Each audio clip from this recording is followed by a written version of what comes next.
আসসালামু আলাইকুম ওয়া রাহমাতুল্লাহ। প্রিয় শিক্ষার্থীবৃন্দ, আমি Ahmed Rubel sir. Ahmed Rubel sir special English কেয়ারের পক্ষ থেকে স্বাগতম। তো প্রিয় শিক্ষার্থী, আজকের ভিডিও টিউটোরিয়ালটি নিয়ে আসছি ইংলিশ খুঁটিনাটি প্রমাণ করো গ্রুপ ভার্বে তুমি বস। অর্থাৎ এখানে আমি 6টা গ্রুপ ভার্ব দিয়েছি এবং এই 6টা গ্রুপ ভার্বের ব্যবহারটা আমরা শিখব। তো সর্বপ্রথম যেটা করতে হবে সেটা হচ্ছে তোমাকে প্রমাণ করতে হবে যে তুমি গ্রুপ ভার্ব সবচেয়ে বেশি ভালো পারো। সেজন্য এই 6টির উপরে তোমাকে প্রথমে একটি পরীক্ষা দিতে হবে এবং সেটি তোমার বাসায় একটি খাতা এবং কলম নিয়ে জাস্ট তুমি নিজে নিজে পরীক্ষা দিবা। আর সেটার সময় হচ্ছে 6টার জন্য মাত্র 4 মিনিট সময় তুমি অলরেডি শুরু করে দিতে পারো। এই 6টার মধ্যে যদি তুমি 4টা পারো, চারটি পারো, তাহলে তুমি গ্রুপ ভার্বে বুঝবো যে তুমি খুবই ভালো পারো, অর্থাৎ তুমি যে কোনো কম্পিটিটিভ এক্সামে তুমি সবার থেকে আগেই থাকবে। যদি এই 6টির মধ্যে 4টি পারো, কয়টি পারো? মাত্র 4টি পারলেই হবে। বুঝবো তোমার প্রিপারেশন মোটামুটি ভালো আছে, যে কোনো কম্পিটিটিভ এক্সামে তুমি যেতে পারো। আর যদি তুমি এখান থেকে 2টা পারো, তাহলে কোথাও তোমার চান্স পাওয়ার সম্ভাবনা নেই। তারপর হচ্ছে এর নিচে পাইলে তার কোনো কথাই নেই, তবে 4টার উপরে পাইলে তোমার প্রিপারেশন অনেক ভালো। জাস্ট এটা আমি একটা ফানি করে বললাম, যে মজা করে বললাম।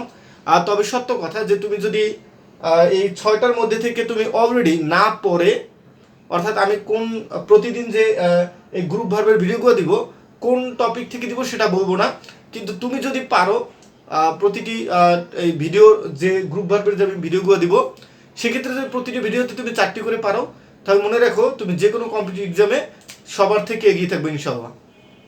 তো শুরু করা যাক ভিডিও টিউটোরিয়ালটি।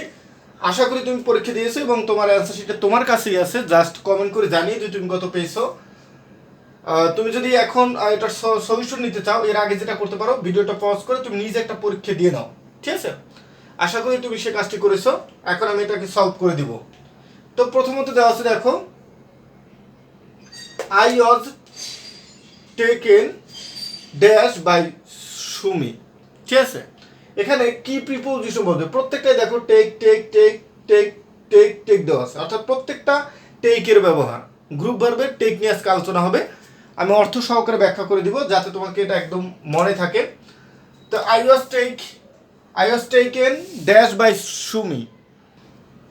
তো প্রিয় শিক্ষার্থী, তুমি বুঝতে পারছো এখানে এমন একটি প্রিপোজিশন দিতে হবে, দেওয়ার পরে এই টেকের সাথে ওটার অর্থটা যেন তোমার সেন্টেন্সের সাথে সামঞ্জস্যপূর্ণ হয়, তাহলে তোমার অ্যান্সারটা সঠিক হবে। তাহলে দেখো, আই ওয়াজ টেকেন এর সাথে আমরা কি ব্যবহার করব, সেটা হচ্ছে আমাদের এই প্রশ্নের অ্যান্সার। তো আমরা এখানে ইন ব্যবহার করব। তো এখন আমরা জেনে নেই যে আসলে টেক এর সাথে ইন বসে অর্থটা কি হয়। টেক এর সাথে যখন ইন বসাই তখন এটার অর্থ হবে প্রতারিত হওয়া, প্রতারিত হওয়া, ঠিক আছে? আচ্ছা, এখন তুমি মিনিং করো। I was taken in by Sumi. আমি সুমির দ্বারা প্রতারিত হয়েছিলাম। আমি সুমির দ্বারা প্রতারিত হয়েছিলাম। আচ্ছা, যার যার হয়েছে তো ভালো। নেক্সট দেখো 2 নম্বর কি আছে। You should not take dash swimming. You should not take dash swimming. তো প্রিয় শিক্ষার্থী, এখানে অ্যান্সার কি হবে? অ্যান্সারটা হবে টু। আচ্ছা, তাহলে অ্যান্সার হবে কি? You should not take to swimming.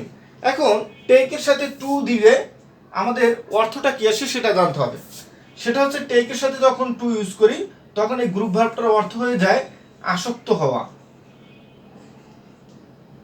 আসক্ত হওয়া, ঠিক আছে? তো তুমি একদম মুখস্থ করে নেবা সেন্টেন্সগুলো, তাহলে তোমার এটা ভালো মনে থাকবে। You should not take to swimming অর্থাৎ সাঁতার কাটে তোমার আসক্ত হওয়া উচিত নয়। হ্যাঁ, আচ্ছা। নেক্সট আছে কি? The boy tax dash his father. আচ্ছা, এখন এটার অ্যান্সার কি হবে? নিজে নাও। এটার অ্যান্সার হবে আফটার। তাহলে টেকস আফটার অর্থাৎ টেক আফটারের সাথে যখন টেকের সাথে আফটার বসে তখন এটার অর্থ হয়ে যায় সাদৃশ্য বা দেখতে একই রকম, সাদৃশ্য বা দেখতে একই রকম, দেখতে একই রকম, ঠিক আছে? অনেকে কিন্তু এটারও মনে করে যে টেক আফটার মানে দেখাশোনা করা, না, সেটা ভুল। কিন্তু তাহলে এটা হবে কি, the boy takes after his father, বালকটি দেখতে তার বাবার মতো। ঠিক আছে, তারপর আমাদের ডি নাম্বার আছে, the plane will take dash at 7 PM। ঠিক আছে, আচ্ছা এখানে আমাদের অ্যান্সার আসবে কি, ও ডাবল এফ অফ। কেউ যদি ও এফ দেন তাহলে কিন্তু হবে না, ভুল হয়ে যাবে, ও ডাবল এফ অফ দিতে হবে। আর তখন এটার অর্থ হয়েছে উড্ডয়ন করা বা ওরা। হ্যাঁ, উড্ডয়ন করা বা ওরা। তারপর আমরা দেখব ই নাম্বারে কি আছে, take dash the note in short. তাহলে এমন একটি প্রিপোজিশন দিব যেটা অর্থের সাথে ওই টেকের সাথে যে প্রিপোজিশন দেবো সেটার গ্রুপ ভার্বের সাথে দেখবেন সেন্টেন্সটা মিলে যাবে। এখন আমরা প্রত্যেকটা দেখেন এক একটা ভিন্ন করে প্রিপোজিশন, ভিন্ন করে অর্থ চলে আসছে। ঠিক একইভাবে টেকের সাথে যখন আমরা ডান লিখবো তখন এটা অর্থ হয়ে যাবে লেখা। তো প্রিয় শিক্ষার্থী, আমি একটু গুরুত্বপূর্ণ কথা বলছি, সেটা হচ্ছে আপনি যদি যে কোনো কম্পিটিটিভ এক্সাম অর্থাৎ বিশেষ করে যদি আপনি অ্যাডমিশন টেস্ট দিতে চান, তাহলে আপনি যদি সবার থেকে আপনি এগিয়ে থাকতে চান, তাহলে যে কাজটা করতে হবে, আপনাকে বছরের শুরু থেকে 3টা বিষয় ভালো করে পড়তে হবে। একটা হচ্ছে গ্রুপ ভার্ব, আরেকটা হচ্ছে প্রিপোজিশন, আর হচ্ছে ফ্রেজ অ্যান্ড ইডিয়মস। এই 3টা বিষয় আরেকটার সাথে নিতে পারেন, সেটা হচ্ছে ভোকাবুলারিতে যদি আপনি ভালো থাকেন। এই 4টা বিষয় যদি আপনি কমপ্লিট করতে পারেন যে কোনো একাডেমিক পরীক্ষার আগে, অ্যাডমিশন টেস্টের আগে যে একাডেমিক হয়, একাডেমিকের আগে, তাহলে মনে রাখবেন আপনার বন্ধুদের থেকে আপনি কমপক্ষে 50%-এরও বেশি আপনি এগিয়ে থাকবেন, প্রায় 60% আপনি এগিয়ে থাকবেন। কারণ এই 4টা টপিক শেখা, যারা শিখে নাই তারা ওই একাডেমিক পরীক্ষার পরে এই 4টা টপিক শিখতেই তাদের প্রায় 6 থেকে 7 মাস শিখে যাবে। সেক্ষেত্রে তারা অন্য কোনো বিষয় পড়ার সময় পাবে না। আর এই 4টা টপিক ছাড়া কেউ জীবনেও ঢাকা ভার্সিটিতে চান্স পেতে পারবে না, একদম সত্য কথা। তো যারা নতুন দেখছেন অর্থাৎ যারা এসএসসি পড়ছেন, আপনারা এখন থেকে 4টা টপিক বেশি বেশি পড়বেন, vocabulary, preposition, phrase and idioms, আর হচ্ছে যে গ্রুপ ভার্ব। তো প্রিয় শিক্ষার্থী, এরপরে আমরা দেখব আমাদের বাকি আছে আর একটি, এফ নাম্বারটা আমরা সলভ করব। আমরা দেখতে পাচ্ছি যে আমাদের শেষের যে সেন্টেন্সটা সেটা হচ্ছে he will take dash the problem and solve it. এখন এখানে কি বসবে, এখানে বসবে আপ, টেক আপ। তো প্রিয় শিক্ষার্থী, তাহলে অর্থটা হয় কি, টেক আপ অর্থ হচ্ছে গ্রহণ করা, গ্রহণ করা। তাহলে দেখেন এখন মিনিংটা করেন, he will take up the problem and solve it. সে বলছে যে সে সমস্যাটি গ্রহণ করবে এবং সেটা কি সমাধানও করে থাকবে। তো প্রিয় শিক্ষার্থী, এই ছিল গ্রুপ ভার্বের আজকের আলোচনা। তো যে কথাটা বলছিলাম, আপনারা এই সেন্টেন্সগুলো পারলে মুখস্থ করে নেন একদম। যদি সেন্টেন্সগুলো মনে মুখস্থ করেন তাহলে কিন্তু দেখবেন অর্থগুলো আপনার এমনিই চলে আসে।